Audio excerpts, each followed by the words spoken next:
So time to show you how to use some old mason jars to make some really easy luminaries for the holidays. They kind of glow cool in the evening.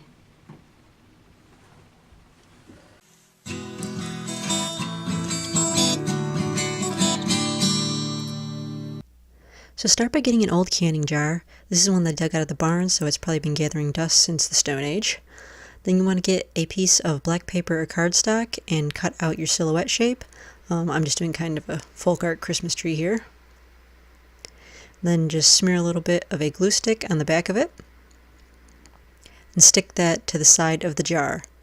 Because the jars have narrow tops, you might need a pair of scissors or a stick or something to kind of smush it to the side so the glue adheres to the glass.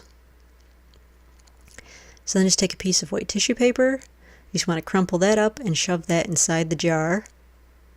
Also help keep the silhouette against the glass. And again, you might need a pair of scissors to spread it out in there. So then take a piece of ribbon and tie that around the mouth of the jar. Just want to tie it into a little bow. And then take a pair of scissors and cut off the excess.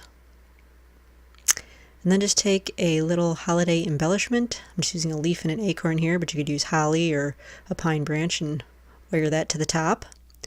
And then get yourself a couple of battery-powered lights. Red or green look really good. And you just kind of nestle those in the tissue paper. And those will glow behind the tree. Here's with the lights on and with the lights off.